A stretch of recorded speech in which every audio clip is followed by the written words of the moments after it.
నమస్తే, welcome to Leo news. తెలుగువారి ఆత్మగౌరవంతో పుట్టినటువంటి పార్టీ తెలుగుదేశం పార్టీ. అప్పటి వరకు కాంగ్రెస్ పాలనలో ఉన్న రాష్ట్రానికి తెలుగువారి గొప్పతనం నలుమూలలా చాటేందుకు తెలుగువారి ఆత్మగౌరవం కోసం నందమూరి తారక రామారావు 1982 మార్చి 29న తెలుగుదేశం పార్టీని స్థాపించారు. బడుగు బలహీన వర్గాలకు, మహిళలకు చేయూతనిచ్చింది ఈ పార్టీ. అధికారం అంటే అనుభవించటం కాదు, ప్రజలకు సేవ చేయటం అని చాటి చెప్పిన పార్టీ తెలుగుదేశం పార్టీ. మరి అలాంటి తెలుగుదేశం పార్టీని నందమూరి తారకరావు స్థాపించడానికి కారణం ఏంటి? మరి అప్పటి నుంచి ఇప్పుడు 42వ సంవత్సరంలోకి అడుగు పెడుతున్న నేపథ్యంలో తెలుగుదేశం పార్టీ ఎదుర్కొన్న ఒడిదుడుకులు కావచ్చు, అభివృద్ధిని కావచ్చు, ఇవన్నీ తెలుసుకునే ప్రయత్నం చేద్దాం. మనతో ఉన్నారు టీడీపీ స్పోక్స్ పర్సన్ సూర్యదేవర లత గారు. నమస్కారం అండి. నమస్తే. సో లత గారు, తెలుగుదేశం పార్టీ అంటే ఒక ప్రాంతీయ పార్టీ, కానీ జాతీయ భావజాలం ఉన్న పార్టీ అనే చెప్పుకోవాలి. ఈ పార్టీని స్థాపించి ఇప్పటికీ 42 సంవత్సరాలు అవుతుంది. మరి అప్పట్లో ఆంధ్రప్రదేశ్లో పరిస్థితులు ఎలా ఉండేవి? మరి ఎన్టీఆర్ గారు తెలుగుదేశం పార్టీని స్థాపించడానికి కారణం ఏంటి? ఈ 42 సంవత్సరాల్లో ఆ పార్టీ ఎదుర్కొన్న ఒడిదుడుకులు ఏంటి అంటే ఏం చెప్తారు? అన్న ఎన్టీఆర్ గారు పార్టీ స్థాపించినప్పుడు మనకు అసలు తెలుగువారిగా అసలు గుర్తింపే ఉండేది కాదు. ఎప్పుడు కూడా మద్రాసీలు అనేవాళ్ళు. సో ఇటు సౌత్ సైడ్ తీసుకుంటే చెన్నైయే మనకు తెలుగు వాళ్ళకైనా సరే ఎవరికైనా సరే చెన్నై బేస్డ్ అనే ఒక ఇది ఉండేది. హైదరాబాద్ అనో ఒక తెలుగు వాళ్ళగా మనకి ఎప్పుడు గుర్తింపు కానీ ఇట్లా ఎప్పుడు కూడా ఉండేది కాదు. అది కూడా కాకుండా ఇక్కడ కాంగ్రెస్ పార్టీ ఉన్నప్పుడు స్థిరమైన ప్రభుత్వం కూడా ఉండేది కాదు. ఎవ్రీ 6 మంత్స్కి 1 ఇయర్కి ఇట్లా మారిపోతూ ఉంటాం. సో ప్రతిదానికి కూడా వాళ్ళు ఢిల్లీ వరకు వెళ్ళటం, వీళ్ళకి సొంత డెసిషన్స్ ఉండేది కాదు. ఇక్కడ కూడా ఉన్న నాయకులకైనా కూడా కాంగ్రెస్ నాయకులకి జీ హుజూర్ అనే తత్వంలో ఉండేది. అక్కడ వెళ్ళి బానిసల్లాగా ఢిల్లీ వెళ్తే. సో ఆ నేపథ్యంలో అదంతా అన్న ఎన్టీఆర్ గారు అది గ్రహించటం, అది కూడా కాకుండా ఎందుకంటే చిన్న చూపు వాళ్ళకి, తెలుగు వాళ్ళ మీద ఒక చిన్న చూపు అలా ఉండటంలోనూ చుక్కల్లో చంద్రుడు అంటారు అన్న ఎన్టీఆర్ గారు. అలాంటి అరుదైన పర్సన్ అనమాట అన్న ఎన్టీఆర్ గారు. ఆయనకి ఏమనిపించిందో, తెలుగు వారికి ఆత్మగౌరవం అనేది ఇంపార్టెంట్, ఏది ఉన్నా లేకపోయినా ఫస్ట్ మనకు ఆత్మగౌరవం కావాలి అనే దాంతోనే ఆయన తెలుగుదేశం అనే తెలుగు తీసుకొని తెలుగుదేశం అనే పార్టీని స్థాపించటం జరిగింది. ఆ జరగటం కూడా ఆయన తీసుకున్న విధానాలు కూడా సో ఎలా ఉండేదంటే, ఆయన వెళ్ళిన చోటకంతా అశేష జనవాహిని కానివ్వండి, 9 నెలలు ఆయన ఒక వ్యాన్లోనే ప్రయాణించటం, అక్కడికక్కడే కంటిన్యూ 9 నెలలు ఇంటికి రావటం. ఇప్పుడు ఉన్న పాదయాత్రలు అట్లా అప్పట్లో సౌకర్యాలు కూడా లేవు కదా. సౌకర్యాలు లేని టైంలో కూడా విలేజెస్లో రోడ్స్ సరిగా ఉండేవి కావేమో, అవన్నీ కూడా వాళ్ళు చూసుకుంటూ అలా వెళ్ళటం, ఇవన్నీ చేసేటప్పటికి ప్రజల్లో విపరీతమైన చైతన్యం వచ్చింది. ఎన్టీఆర్ గారి సినిమాలు కూడా ప్రభావితం చేస్తుంటాయి ప్రజల్ని. ఎందుకంటే ఆయన సాంఘికమే కానీ, పౌరాణికం కానీ, జానపదమే కానీ ఎక్కడ కూడా ఆయన ప్రజలకి సేవ చేయాలనే తత్వం ఆయన సినిమాల్లో కూడా కనపడ్డది. ప్రజల అశేష జనవాహినితో ఆయన బ్రహ్మరథం పట్టారు. దాంతో ఏమైంది, ఆయన పార్టీ స్థాపించినప్పుడు 9 నెలల్లోనే అధికారంలోకి రావటం. అధికారంలోకి వచ్చిన తర్వాత ఇక్కడ తెలంగాణలో పట్వారీ వ్యవస్థ ఉండేది.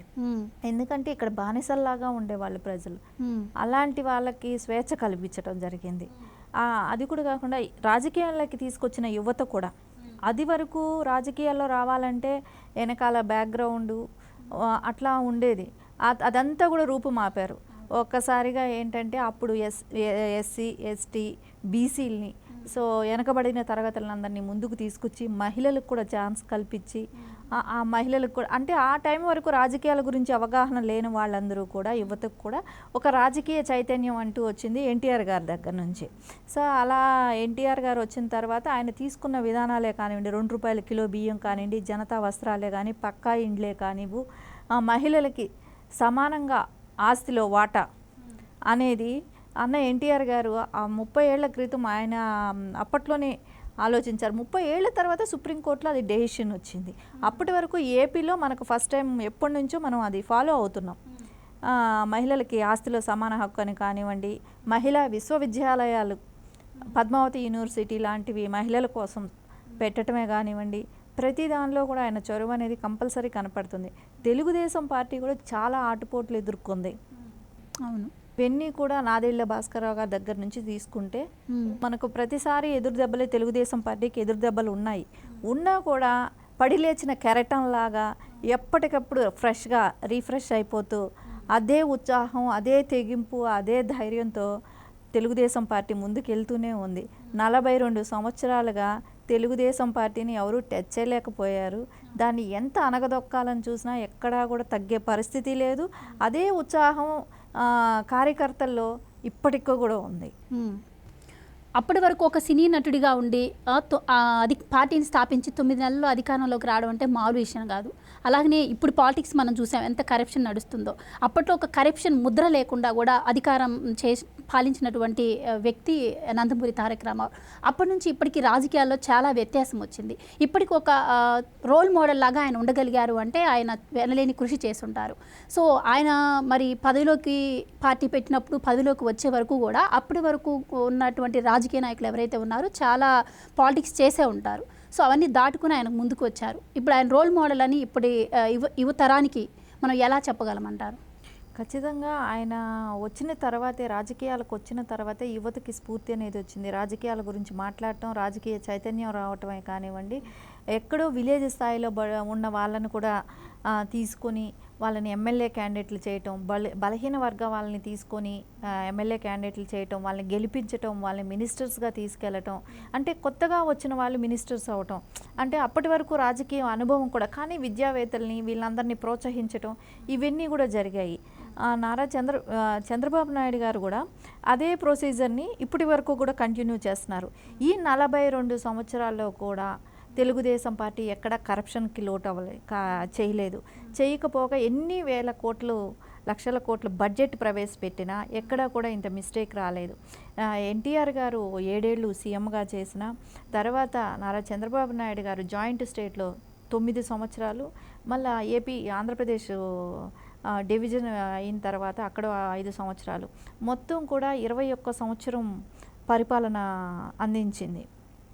42 సంవత్సరాలు. ఇప్పుడు నెక్స్ట్ ఇంకో 5 ఏళ్ళు మళ్ళీ పరిపాలన తీసుకొచ్చే అవకాశాలు ఖచ్చితంగా కనపడుతున్నాయి తెలుగుదేశం పార్టీ ఎప్పుడూ కూడా ప్రజలకి చేరువుగా ఉండటమే కానివ్వండి, ప్రజల అవసరాలు గుర్తించడమే కానివ్వండి, వాళ్ళకి ఏం చేస్తే బాగుంటుందనే కానివ్వండి, నిత్యం అదే కృషి చేస్తున్నారు.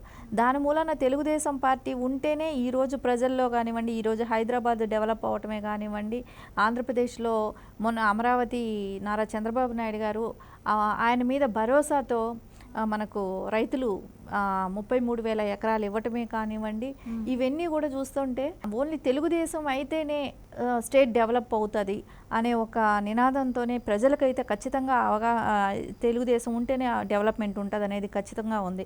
కానీ జగన్మోహన్ రెడ్డి లాంటి క్రూరమైన వాళ్ళు, అలాంటి వాళ్ళ చేతిలోకి రాష్ట్రం వెళ్ళటం, 5 సంవత్సరాలకి ఇచ్చిన అధికారాన్ని 20 సంవత్సరాలు వెనక్కి తీసుకెళ్ళిపోవటం, ప్రజాధనం అంతా దుర్వినియోగం చేయటం, అక్కడ ఎప్పటికెప్పుడు కక్షలు, కార్పణ్యాలు, ఫ్యాక్షనిజం పెంచి పోషించటం, వాలంటరీ వ్యవస్థ లాంటిది పెట్టి దాన్ని పెట్టడం తప్పు అని అన్నారు ఎవరు కూడా. వాళ్ళని దుర్వినియోగంగా వాళ్ళతో అరాచకాలు చేయించే విధానాన్ని తప్పని ఖండిస్తున్నాం. అలాంటివన్నీ ఎప్పుడూ కూడా అక్కడ మహిళలు మిస్సింగ్ అవ్వటం, విద్యార్థుల్ని అట్లాంటి వాళ్ళందరినీ కిడ్నాప్లు చేయటం, పిల్లల్ని చంపేయటం, డ్రగ్సు, గంజాయి విచ్చలవిడిగా దొరకటం, లిక్కరు వాళ్ళ సొంత బ్రాండ్లు చేసుకొని దానిలో కూడా ప్రజల ప్రాణానికి సంబంధించిన దానిలో కూడా ఆదాయం పొందాలని చూడటం, ఇవన్నీ కూడా రాష్ట్రానికి దెబ్బతీసే విధంగానే తయారైంది. సో ఇది ఎప్పుడైనా నారా చంద్రబాబు నాయుడు గారు సీఎం అయితేనే దీన్ని అన్ని అరికట్టగలరు. మళ్ళా కూడా ఏపీని అభివృద్ధి పదంలో నడిపించగలగాలంటే నారా చంద్రబాబు నాయుడు గారు సీఎం అవ్వాల్సిందే అవసరం ముఖ్యంగా కూడా ఉంది. ఏదేమైనా కూడా తెలుగుదేశం ఎప్పుడూ కూడా కష్టంలో నుంచి మళ్ళా కొత్తగా ఫ్రెష్గా పుట్టుకురావటం అనేది మనం 42 ఇయర్స్గా మనం ఇది చూస్తూనే ఉన్నాం. ఇప్పుడు కూడా అదే అవకాశం ఉంటుంది. ఇంకోటి కూడా ఏంటంటే రాజకీయం పరంగా కానివ్వండి, ఏదైనా సరే ఆలోచిస్తే 42 సంవత్సరాల్లో ఎంతోమంది రాజకీయ నాయకులను తయారు చేసిన పార్టీ తెలుగుదేశం పార్టీ. ఏ రాష్ట్రంలో చూసినా, ఇప్పుడు ఆంధ్రప్రదేశే కానివ్వండి, తెలంగాణ కానివ్వండి, ఎక్కడ తీసుకున్నా కూడా ఏ పార్టీలో ఉన్న నాయకులైనా తెలుగుదేశం నుంచి వెళ్ళిన వాళ్ళే. తెలుగుదేశంలో పనిచేసిన అనుభవంతోనే వేరే పార్టీలకు వెళ్ళి సీఎంలు అవ్వగలిగారు, మినిస్టర్లు అవ్వగలిగారు. అంటే తెలుగుదేశం పార్టీలో ఒక విద్యాలయం లాంటిది. అక్కడ వచ్చి వాళ్ళు ఇక్కడ పనిచేసి వెళ్ళి వేరే పార్టీలకి పనిచేస్తున్నారు. అదే తెలంగాణలో 20 సంవత్సరాలుగా అధికారానికి లేకుండా దూరంగా ఉన్న 20 సంవత్సరాలు అయింది తెలంగాణలో అధికారం దూరంగా ఉండి. అయినా కూడా ఇప్పటికీ తెలుగుదేశం కార్యకర్తలు స్టిల్ ఇప్పటికి కూడా ఉన్నారు అని అంటే తెలుగుదేశం ఎన్టీఆర్ గారు స్థాపించిన ఫౌండేషన్ అంత గట్టిది. దాన్ని అదే పదంగా కంటిన్యూ చేస్తున్న చంద్రబాబు నాయుడు గారు అంత గట్టిగా దీన్ని అంటే లోకల్ విధంగా అంటే కార్యకర్తలనే కానివ్వండి, క్యాడర్ని విలేజ్ స్థాయిలో కూడా విస్తరింపచేయటమే కానివ్వండి, ఇవన్నీ కూడా ఎన్టీఆర్ గారు చంద్రబాబు నాయుడు గారు చేసిన కృషి చాలా ఉంది. ఇప్పుడు మనం చూస్తున్నాం, ఇప్పుడు బీఆర్ఎస్ తీసుకుంటే బీఆర్ఎస్ పార్టీ పెట్టి ఇప్పుడు ఓడిపోయి 4 months అవ్వలేదు. 4 monthsలోనే పార్టీలో ఉండట్లేదు. బలమే వాళ్ళకి ఎమ్మెల్యేలు ఉన్నా కూడా ఎవరు కూడా నిలవట్లేదు. మినిస్టర్గా చేసిన మాజీ మినిస్టర్స్ లాంటి వాళ్ళు కూడా వెళ్ళిపోతున్నారు. కానీ తెలుగుదేశం పార్టీకి నాయకులతో సంబంధం లేకుండా కూడా క్యాడర్ గట్టిగా నిలబడ్డారు అని అంటే ఇది పార్టీ మా ఎన్టీఆర్ గారు స్థాపించింది. చంద్రబాబు నాయుడు గారి మీద ఉన్న భరోసా, ఈ నమ్మకంతోనే ఈ రోజుటి వరకు కూడా కార్యకర్తలు గట్టిగా పనిచేయడానికి కృషి చేస్తూనే ఉన్నారు. అండ్ ఇక్కడ ఒక విషయం అండి, ఇప్పుడు ఆంధ్ర రాష్ట్రం ఏర్పడి ఇప్పుడు సీఎంలుగా పోటీ చేయగలుగుతున్నారు అంటే ఒకప్పుడు ఎన్టీఆర్ గారు పార్టీని ఆంధ్ర రాష్ట్రాన్ని తీసుకొచ్చి దానికి ముఖ్యమంత్రిగా చేసి ఆయన రాష్ట్రం తీసుకురావడం వల్లే ఇప్పుడు వీళ్ళు పోటీ చేయగలుగుతున్నారు. ఫస్ట్ ఆ విషయం అయితే ఇప్పుడు పార్టీ పోటీ చేస్తున్న వాళ్ళు ఎవరికీ గుర్తుండి ఉండకపోవచ్చు. అలాంటిది ఆంధ్రప్రదేశ్లో ఇప్పుడు ఆయన యూనివర్సిటీకి కావచ్చు, ఆయన విగ్రహాలకు కావచ్చు భద్రత లేకుండా ఉండని ఎలా చూడొచ్చు అంటారు? ఖచ్చితంగా ఒక సైకో ప్రభుత్వం లాంటిది ఆంధ్రప్రదేశ్లో ఉంది. వాళ్ళు చేసిన దుర్మార్గాల మూలానే కానివ్వండి, అన్న ఎన్టీఆర్ గారు ఎన్నో సంస్కరణలు చేశారు. ఆయన మూలాన రాజకీయ లబ్ధి పొందిన వాళ్లే కానివ్వండి, ఆయన మూలాన బెనిఫిట్స్ పొందిన వాళ్లే కానివ్వండి, తెలుగుదేశం మూలాన నిరుపేదలకు అన్ని రకాలుగా స్కీమ్లు ఇవ్వటమే కానివ్వండి, ఏదైనా కూడా తెలుగుదేశం చేసింది. ఆ చేసిన దానిని జీర్ణించుకోలేక ప్రజల్లో నుంచి విగ్రహాలు తీసేస్తే ప్రజల మనసులో నుంచి చెరిపేస్తామనే ఒక అపోహలో ఉన్నాడు జగన్మోహన్ రెడ్డి. ప్రజల మనసులో నుంచి ఎప్పటికీ కూడా ఎన్టీఆర్ గారిని, తెలుగుదేశం పార్టీని, చంద్రబాబు నాయుడు గారిని ఎప్పటికీ కూడా మనసులో నుంచి తీసేయలేరు. ఎందుకంటే తెలుగు రాష్ట్రాలు అనంగానే గుర్తొచ్చేది ఎన్టీఆర్ గారు, చంద్రబాబు నాయుడు గారే. ఎందుకంటే వాళ్ళు చేసిన వాళ్ళ మూలాన మనకు ప్రపంచవ్యాప్తంగా గుర్తింపు వచ్చింది. కానీ ఇంకా వేరే ఏ లీడర్ మూలాన మనం ప్రపంచవ్యాప్తంగా మనం గుర్తింపు పొందలేదు. ఎన్టీఆర్ గారు ఉన్నప్పుడు మనం ఇండియా వైజ్లో మనం చూసుకుంటే మద్రాసీలు అనిపించుకున్న వాళ్ళం మనం, ఒక స్టేట్ అనేది మనకు ఒక గుర్తింపు తెచ్చింది. అదే చంద్రబాబు నాయుడు గారిని తీసుకుంటే వరల్డ్ వైజ్గా హైదరాబాద్ అనే దానికి గుర్తింపు తెచ్చారు.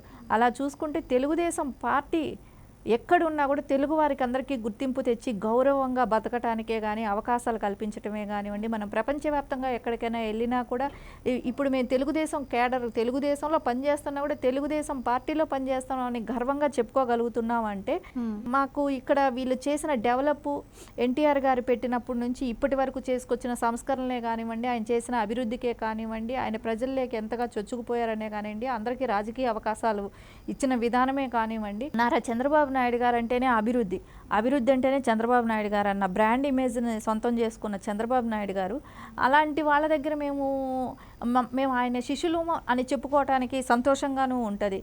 ఎందుకంటే అది ఒక పెద్ద గ్రేట్ అచీవ్మెంట్ అని ఫీల్ అవుతాం. ఖచ్చితంగా తెలుగుదేశం పార్టీ ఇదే కాదు, ఇంకా తరతరాలకి 1000 సంవత్సరాలైనా పార్టీ స్థిరంగా ఉంటుంది. ఎవ్వరూ కూడా ఎప్పుడూ కూడా తెలుగుదేశం పార్టీని ఏ రకంగానూ ఏమీ చేయలేరనేది ఖచ్చితంగా నిరూపణ అయ్యింది కూడా. ఎందుకంటే తెలంగాణ స్టేట్లో కూడా చూస్తున్నాం కాబట్టి ఎక్కడ కూడా ఎవరు ఏమీ చేయలేకపోయారు. అది కంటిన్యూ నిరంతరంగా ఉండే పార్టీ ఏదైనా ఉందంటే Telugu Desam party. Right, thank you so much అండి. Thank you.